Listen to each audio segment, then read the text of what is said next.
Hi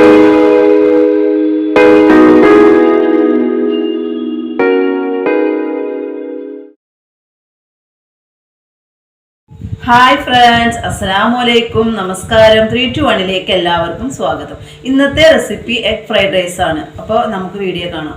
egg fried rice ആണ് ഉണ്ടാക്കുന്നത്. അതിന് വേണ്ടിയിട്ട് അരി 4-5 വട്ടം കഴുകിയിട്ട് അരമണിക്കൂർ കുതിർക്കാൻ വെച്ചിട്ടുണ്ടായിരുന്നു. നമുക്കൊന്ന് വേവിച്ചെടുക്കണം. അതിന് വേണ്ടിയിട്ട് ഒരു പാത്രത്തിൽ 8 ഗ്ലാസ് വെള്ളം എടുത്തിട്ടുണ്ട്. ഇനി അതിലേക്ക് നമുക്ക് കുറച്ച് ഉപ്പിട്ട് കൊടുക്കാം. കുറച്ച് ഓയിലും കൂടി ഒഴിച്ചിട്ട് നല്ലപോലെ തിളയ്ക്കണം. ഉപ്പിടുമ്പോൾ വെള്ളത്തിൽ മുന്തി നിൽക്കണം. വെള്ളം തിളച്ച് വന്നിട്ടുണ്ട്. നമുക്ക് അരി ഇട്ട് കൊടുക്കാം.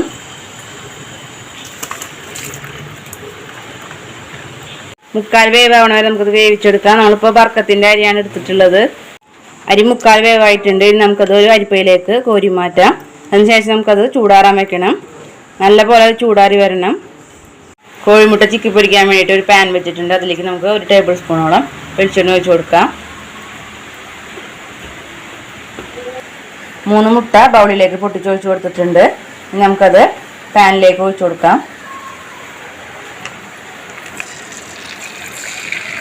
ഇനി കുറച്ച് കുരുമുളക് പൊടിയും കുറച്ച് ഉപ്പും കൂടി ഇട്ടിട്ട് അതൊന്ന് ചിക്കിയിട്ടെടുക്കാം.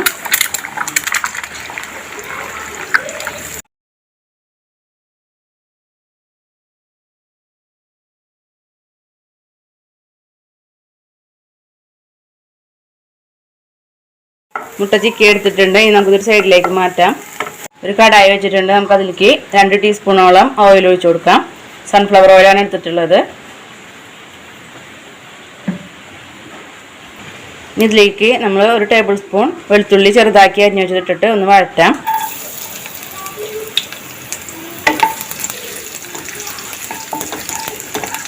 ഇനി ഇതിലേക്ക് നമുക്ക് വെജിറ്റബിൾസ് ഇട്ട് കൊടുക്കാം. ആദ്യം നമുക്ക് കുറച്ച് ക്യാരറ്റ് ഇട്ട് കൊടുക്കാം. ഒരു ടേബിൾ സ്പൂണോളം ഇട്ടാൽ മതി.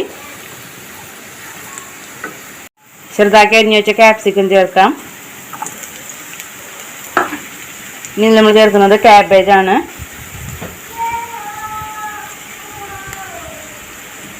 കുറച്ച് ബീൻസ് ഇട്ട് കൊടുക്കാം. ഇതിലേക്ക് വേവിച്ച് വെച്ച ഗ്രീൻ ബീൻസ് ചേർക്കാം. 1 ടേബിൾ സ്പൂണും ചേർത്താൽ മതി. വേവിച്ച് വെച്ച ഗ്രീൻ ബീൻസിന് പകരം ഫ്രോസൺ ഗ്രീൻ ബീൻസ് ഉപയോഗിക്കാം. പിന്നെ നമ്മൾ വെളുത്തുള്ളി ഇട്ടതിന് ശേഷം നമുക്ക് സ്പ്രിംഗ് ഓണിയൻ വേണമെങ്കിൽ ചേർക്കാം. നമുക്ക് ഇപ്പോൾ കിട്ടാത്തത് കാരണം അതിൽ ചേർത്തിട്ടില്ല. ഇതെല്ലാം കൂടി 1 മിനിറ്റോളം വഴറ്റാം. ഇതിലേക്ക് 1/4 ടീസ്പൂൺ കുരുമുളക് പൊടി ഇടാം.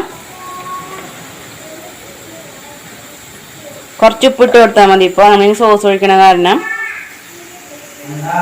ഇതൊന്ന് മിക്സ് ആക്കി കൊടുക്കാം.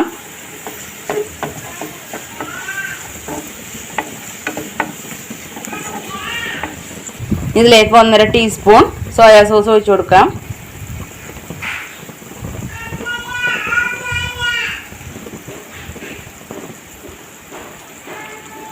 നല്ലപോലെ ഒന്ന് മിക്സ് ആക്കാം. ഇതിലേക്ക് നമ്മൾ ചിക്കി വെച്ച മുട്ട ചേർക്കാം.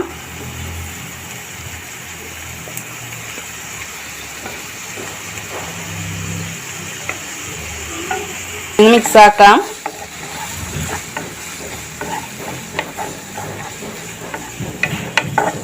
ഇനി ഇതിലേക്ക് നമ്മൾ വേവിച്ച് വെച്ച റൈസ് ഇട്ട് കൊടുക്കാം.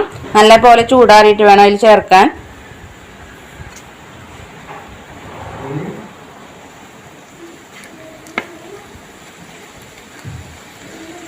നല്ലപോലെ ഒന്ന് മിക്സ് ആക്കി എടുക്കണം.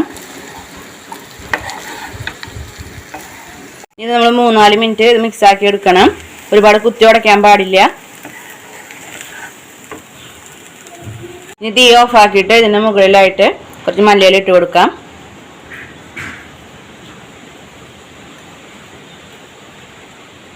എഗ് ഫ്രൈഡ് റൈസ് റെഡി ആയിട്ടുണ്ട്. അപ്പോൾ ഇന്നത്തെ വീഡിയോ നിങ്ങൾക്ക് ഇഷ്ടപ്പെട്ടിട്ടുണ്ടെങ്കിൽ ലൈക്ക് ചെയ്യുക, ഷെയർ ചെയ്യുക, കമൻറ്റ് ചെയ്യുക, സബ്സ്ക്രൈബ് ചെയ്യുക. പ്രീവിയസ് വീഡിയോസ് ഒക്കെ കാണാൻ ഈ പുതിയൊരു റെസിപ്പിയുമായിട്ട് വീണ്ടും വരാം. താങ്ക്